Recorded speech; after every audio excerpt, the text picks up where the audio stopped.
Dr. Scott Kilberg, the Video Foot Doc, here with another video for you on all things foot and ankle. Today I'm going to talk about why flip-flops are generally bad for your feet. Now, many of you have heard that you shouldn't be wearing flip-flops, that they're terrible for your feet, and that they can cause a lot of foot problems, but people still tend to wear them anyways.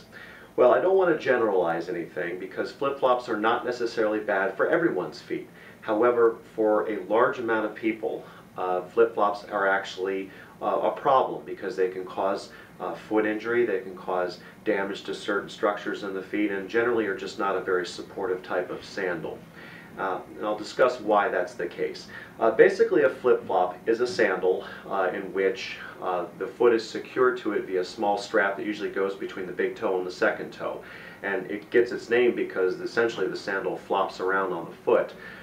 The bottom layer is usually a foam or rubber type material, and often is quite thin, basically only offering protection from stepping on small sharp objects on the ground without really providing any other support measures to it. Although some flip-flops are improved in that they provide at least some level of arch support, or at least a thicker material that will provide a little bit more stability and rigidness to help cradle the foot.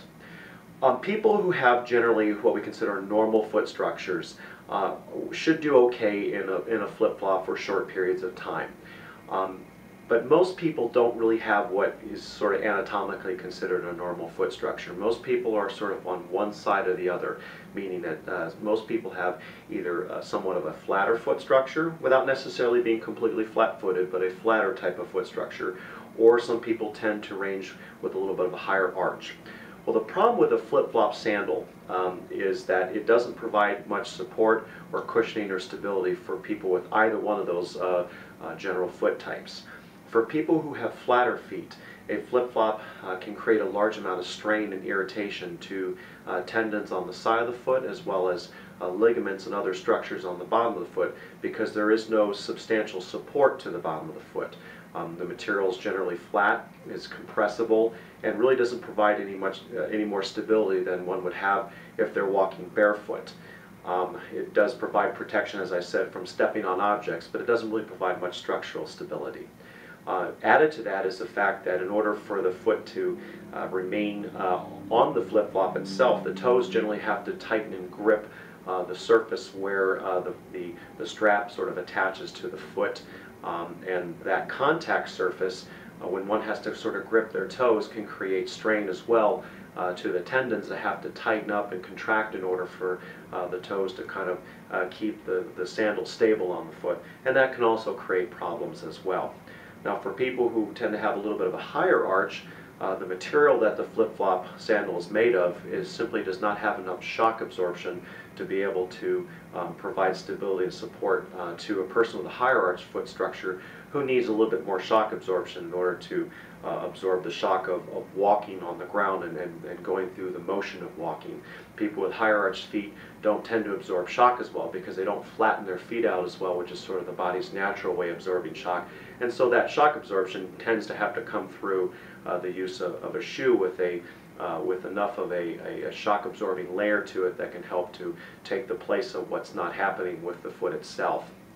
Now, in addition to problems with flat feet and with high arches, flip-flop sandals can also lead to greater amounts of injury, especially if one is trying to be too active on the sandal. Since it's very unstable, it can create the possibility of injuring one's ankle with twists and turns, especially if one's trying to run to the flip-flop sandal. And also, even if you don't have a flatter foot or higher arch structure, prolonged periods of time in a flip-flop sandal will eventually lead to tendon strain and to irritation to some of the ligament structures on the bottom of the foot, because that type of sandal just is not designed for excessive activity, and it simply is not supportive enough for that. So for those reasons, a flip-flop sandal is not an ideal type of shoe to wear.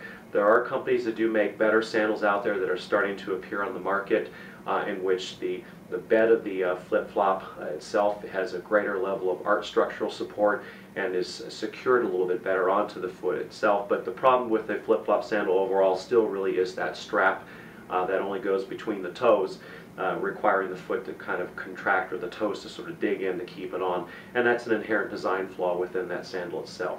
So if you are going to wear flip-flop sandals, you need to make sure that you're wearing them for brief periods of time, that you're not using them to walk around long distances in, and that you make sure that you're using a type that has a much more supportive footbed to it and not necessarily the cheap kind you can get at the department store, which is just simply a flat piece of foam or rubber that would slide on your foot itself.